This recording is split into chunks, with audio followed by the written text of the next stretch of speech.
Hi, welcome back to my YouTube channel. In today's video, I want to talk about 5 books that I really love when it comes to managing midlife, menopause, and hormone replacement therapy. In fact, there's so many that if this is something that you guys really like, I am happy to do a part 2.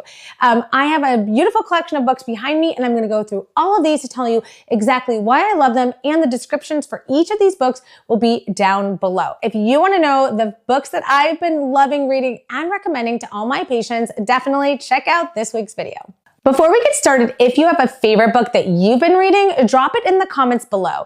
I have read almost every book on midlife and menopause, and there's so many good ones out there. And each book will give you a little different twist or a little different tidbit, or maybe think about menopause or come from a different perspective, i.e. a journalist or a doctor or a nutritionist or, a fitness instructor. So there's so many good ones out there. So be sure to let me know which ones you like, especially if you think it's a little bit more rare or not really in the zeitgeist. I want to know and I want to check it out. Let's get into my favorite books. If you've never looked at the behind the scenes, my bookshelf here is filled with menopause books, and it was really hard to pick just 5. In fact, I really could make a part 2 of this video. So we're going to start with my favorite book, the one that you should absolutely read, bar none, is Estrogen Matters by Dr. Avram Bluming and Carol Tarvis. This is one of the mainstays of actually dissipating your fears when it comes to hormone therapy and particularly breast cancer.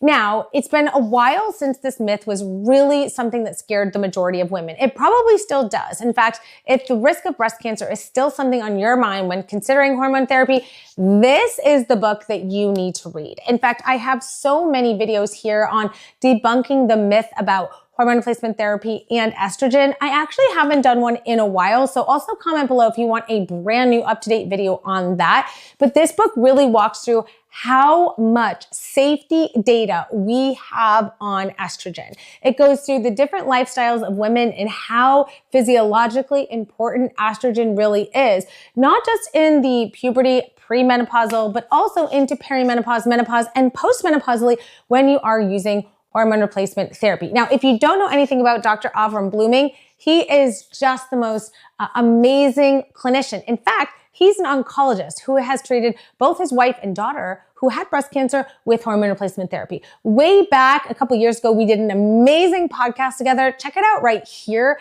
This podcast is going to walk you through, again, why we have no trouble sleeping at night when we discuss, consult, and put patients on hormone replacement therapy when it comes to their breast health. It's going to answer so many things for you. And this is the first book that you should buy, particularly if you have any reservations about being on hormone therapy when it comes to breast health.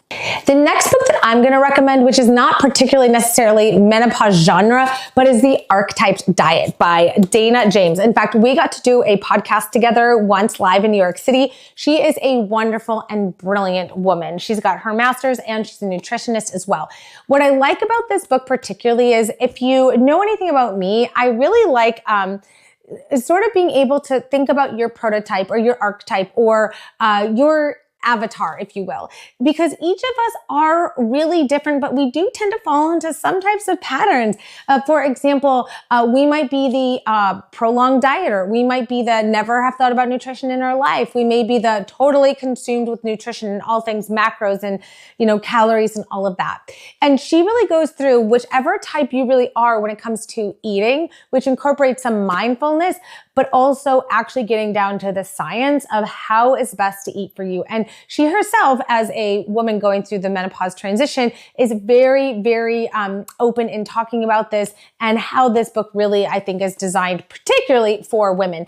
It's just a wonderful book. And right when you open it up, something that I also really like is you can identify your archetype. You can start with the quiz to really find out what you are, and then you can go through the book. It's really great because it's so balanced, and it really doesn't include any fad dieting, which I think fad dieting is a fad for a reason. It comes and it goes. And science is ever changing when it comes to diet and nutrition. You should eat, enjoy life, and love your body. And I really think that this book does a great job doing that. Now, the third book I'm going to recommend is one that's near and dear to me because it is my book. So Unlock Your Menopause Type came out in the summer of 2023. And I really find writing a book to be a labor of love because with social media, it really is easy to make a YouTube or to put a reel up and it can get hundreds or thousands or sometimes, if you're lucky, millions of views. Where writing a book takes years and you're lucky to sell several thousand copies. I love this book because I always saw this book as a way to open up the dialogue or to have a book club or to talk about your different types of menopause, although I don't take them so seriously. The different types in my book include the premature menopause type, and this was really important to me because some women experience menopause early, and premature and early menopause are absolutely physiologically different than natural menopause. The sudden menopause type, which is becoming more common as women are having surgical menopause due to high-risk genetic mutations. Full throttle, where your symptoms from head to toe. Mind-altering menopause, where the mainstay or the main symptom of your menopause transition is really the mood. And this is so important because mood changes drastically through the menopause transition. It's seemingly never ending. So for example, if you are watching this video and you're in your 60s and you're thinking, it's too late for me. No, it's not. This book has lots of options for you. And then the silent menopause type. And why I'm so proud of especially even talking about silent menopause is because you may never have a symptom in your life, but it still impacts the way your body is going to age. The loss of estrogen is going to accelerate bone loss. It's going to accelerate the increased risk of cardiovascular disease and metabolic syndrome. So you have to check out my book, Unlock Your Menopause Type. If you've already read it, let me know in the comments. If you're just picking up your copy, let me know. And just for you guys, I'm excited to tell you that I have another book coming out this fall called The Perimenopause Survival Guide. So for all my peri girlies, this next book is really going to get you right on track so that you can actually not just survive, but thrive through perimenopause. The next book that I absolutely love without question is from my good friend, Dr. Kelly Casperson, You Are Not Broken. If you are having, a low desire, you're having changes in your sexual health, you're having just this feeling that you're not the sexual creature that you once were and something must be wrong with you and no one else is feeling this, you have to get her book, You Are Not Broken. She also has a podcast, You Are Not Broken, and it really covers the biopsychosocial model of sexual health, right? Sexual health is more than just hormones. We all probably know that. As I say it, you're like, oh, I know, but it includes relationship and it includes trust, it includes safety, it includes how much is going through your prefrontal cortex, how busy are you, how much life stressors do you have? There is so much involved when it comes to sexual health. And as she would say, you are not broken. As a clinician, I listen to women talk about their sexual health and their concerns and their questions, and they feel so alone. Because if you just look at Instagram or if you look at HBO, it seems like everyone's having these incredible sex lives all the time, and that is actually simply not true.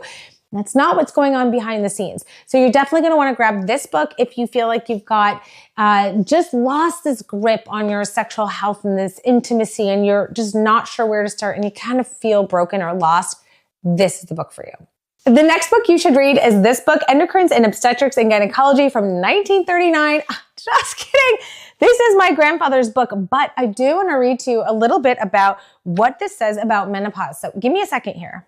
You may find it interesting to know that they knew exactly what we know now in 1939, and they really found that estrogen was the mainstay of treatment for menopause. This reads, it's extremely difficult to state when menopause begins and when it ends. The mere cessation of menstruation or menopause is not the sole criteria.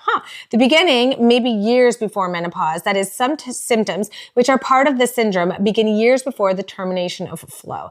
They were talking about perimenopause, my friends. Going on to therapy, we recognize the fact that the number and intensity of symptoms vary from patient to patient and that women differ a great deal in temperament. Oh my gosh, wow. There can be no cut and dried method of treatment.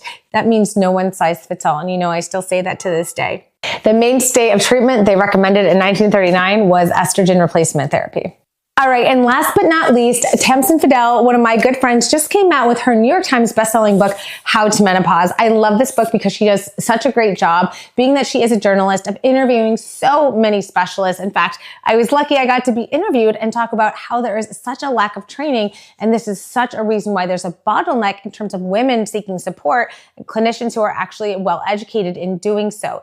But she also really talks from a big sister perspective, what she went through, how she got through it. it, tips and tricks on how to dress, how to do hair, how to do makeup. It's just really a fun and inviting way to start talking about menopause. And again, having her have so many interviews with amazing colleagues like Dr. Mary Claire Haver, Dr. Sharon Malone, so many of my amazing friends and colleagues, I think this is just a well-rounded book to help any woman through menopause. I hope you enjoyed my list. These are the 5 books that I always read and reread because, in fact, I reread my book all of the time, especially in preparation for my new book. And I do want to know, what are your recommendations, suggestions, and favorite books on this list? Are you going to get them all? Again, the link for all of these right to Amazon will be in the descriptions below. If you don't want to get them from there, this is just so you know exactly which books I'm talking about. You can get them wherever you like to purchase your books. Let me know what you thought about this video and what you want to learn in next week's video. Bye, everyone. Have a great week.